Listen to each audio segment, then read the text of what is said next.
Hello friends, good evening to all. स्वागत आहे तुमचं पुन्हा एकदा आजच्या व्हिडिओमध्ये. मी आहे नरेश निपाणे, तुमचा फायनान्शियल फ्रेंड.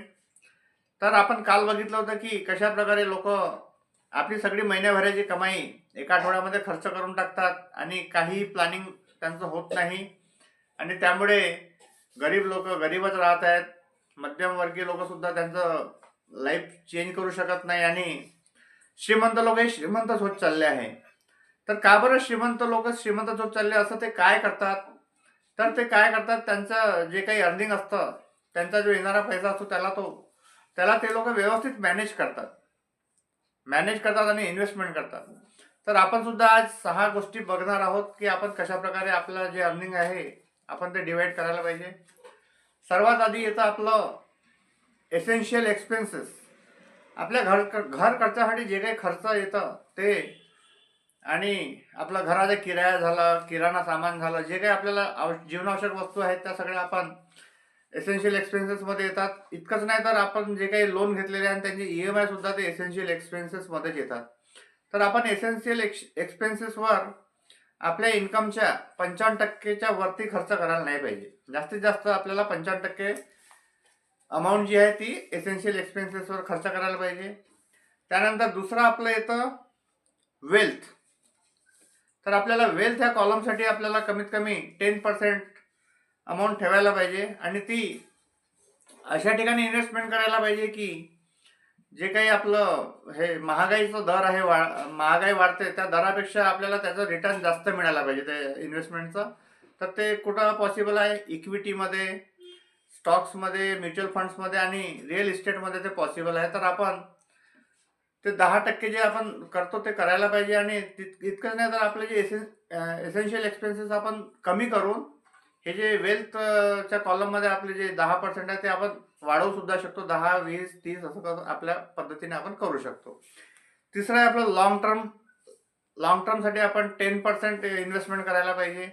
तर लॉंग टर्ममध्ये सर्वात आधी येतं आपलं जे इमर्जन्सी फंड आहे तो बिल्ड करायचा आपल्याला आणि त्याच्यासाठी आपल्याला 10% एक्स्ट्रा काढायचे आहे आणि ते अशा ठिकाणी इन्व्हेस्टमेंट करायचे आहे की जे आपण लगेच आपण काढू शकतो. सेव्हिंग अकाउंटला किंवा FD वगैरे आपण त्याचं करू शकतो.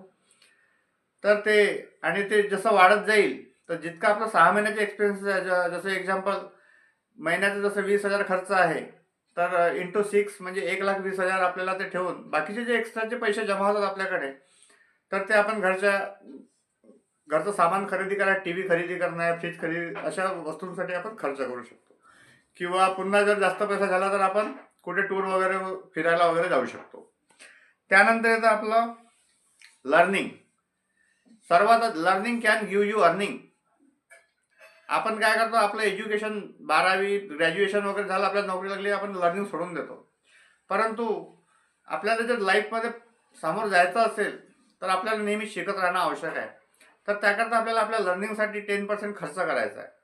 तर आपण वेगवेगळ्या प्रकारच्या बुक्स घेऊ शकतो त्या रीड करायसाठी आणि वेगवेगळ्या प्रकारचे कोर्सेस वगैरे करून आपण आपल्या लाईफस्टाईल म्हणजे आपलं अर्निंग वाढवण्यासाठी त्याचा यूज करू शकतो. म्हणून लर्निंगसाठी आपल्याला learning can give you earning म्हणतात ते, त्यासाठीच आहे. तर त्यासाठी आपल्याला 10% वेगळं करायचं आहे. त्यानंतर येतं आपलं चॅरिटी. जितना हम देंगे उतना हमें वापस मिलेगा, युनिवर्स हमको वापस देगा. तर आपल्याला आपल्या इन्कमचा कमीत कमी 5% तरी चॅरिटी करायला पाहिजे. चॅरिटी केल्याने खूप आपल्या लाईफमध्ये खूप परिवर्तन घडून यायला मदत होते. त्यानंतर आपली लक्झरी लाईफ.